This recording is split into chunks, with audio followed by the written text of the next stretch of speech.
which three teams in the Big Ten could stumble backwards here in 2023, according to Saturday Tradition.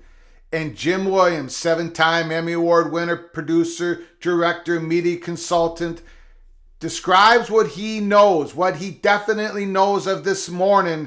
Apple TV wants the entire Tier 1 package, media package of the Pac-12. Welcome to episode 196 of College Football's Peek Around the Corner with your host, Greg Pflugar. We cover everything in college football because we love everything in college football. And if you do as well, please subscribe to our ever-growing channel. Smash that like button if you like our content. Share the video with your family and friends. Let's not waste any more time. Let's get into it.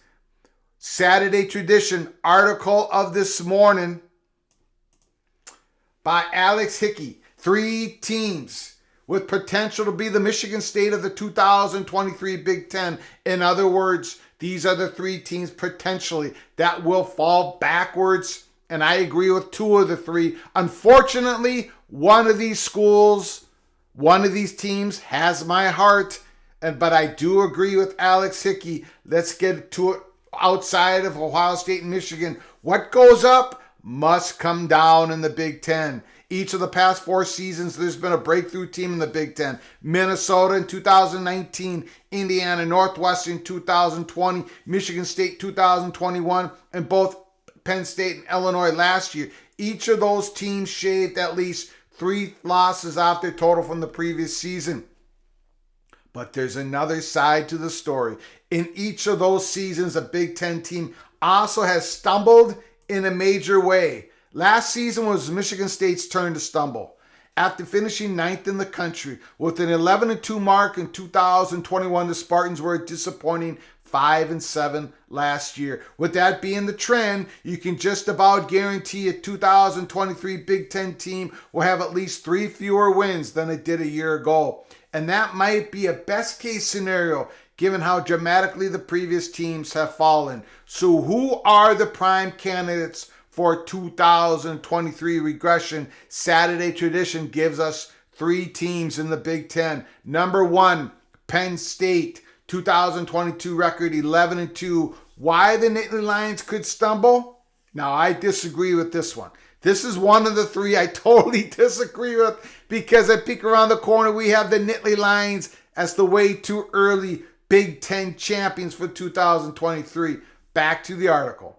Why the Nittany Lions could stumble. This is bound to be a controversial theory. Absolutely. But bear with me. What if Sean Clifford is actually a pretty good quarterback and replacing him will be harder than anyone thinks? After all, he is the guy who twice beat out NFL draft darling Will Levis for the starting job, who later went on to Kentucky, and the guy who finished second in the Big Ten with 24 touchdown passes last season. Clifford bears an unfair share of the blame for the Penn State's mediocre 2020 and 2021 seasons, and not enough credit for the 2022 rebound. The bigger story in 2020-2021, the Nittany Lions couldn't block anybody, and last year they could. Drew Aller is a former 5-star recruit fans have been pining for since he committed to Penn State, but he'll be working with pretty inexperienced receiving corps. Penn State lost 3 of the last year's top 4 targets. Parker Washington, Tinsley, and tight end Strange. Recent history tells us an 11-win team is bound to take a step back the following year. It's incredibly unlikely Michigan or Ohio State will be that team. Both return more production than the Nittany Lions. Penn State is unlikely to be bad. There's too much talent involved for that to happen. But an 8-5 final record would still qualify as a slip-up. 8-5. Penn State, I'll talk about that at the end of the article. Purdue is the second team that the Saturday Tradition believes they could take a big tumble backwards. 2022, they were 8-6. Why the Boilermakers could stumble? Why could the Boilermakers stumble? If you watch the first game of the post-Aidan O'Connell era, you saw plenty of reason to be concerned about what comes next for Purdue. For those who have rightly blocked it from memory, it was 63 3-7 Cheez-It Bowl loss to an LSU team that had even more starters sitting out than the Boilermakers. Though at least the Bayou Bengals still had their head coach, which cannot be said for Purdue. Frankly, there's little way of knowing what the Boilermakers will look like under the first-time head coach, Ryan Walters. He figures to learn a thing or two the hard way as he grows into his role. That won't mean he's not the right guy for the job. Even if Jeff Brown was still around, this was going to be a transition season for the Purdue Boilermakers. It's part of the reason it was the right time for Brown to leave. It would not be surprising if this team doesn't reach a bowl game. I absolutely agree with that. I believe Purdue would take quite a stumble backwards. And the third team, the Minnesota Golden Gophers. My beloved Gophers, 2022 record 9-4. Why the Golden Gophers could stumble. PJ Fleck's program has posted back-to-back 9-win seasons, making this Minnesota most successful multi-year stretch by winning percentage since 1960 to 1962. But Minnesota's past two teams were veteran-laden squads, and the 2023 Gophers are 87th nationally in returning production. Simply getting back to a bowl game might be closer to this team's ceiling than another 9-win campaign. Like Penn State, Minnesota has youthful talent that might be a year away from meeting its full potential. The young Gophers also have some challenges early this season. Minnesota opens with Nebraska, which is going to perhaps be greatly improved under new coach Matt Rule. The Gophers travel to North Carolina to face Heisman contender Drake May and the Tar Heels. A Week 5 matchup against Louisiana Lafayette program that's been among the best in the Group 5 in recent seasons won't be a walk in the park either. The Gophers could very well struggle early before rounding into shape late in the season. I agree with two of those three teams that could stumble backwards. The Purdue Boilermakers and the Minnesota Golden Gophers. I have Minnesota, my beloved Gophers, going 5-7 in 2023. I have been pounded over and over again. Let me make it clear.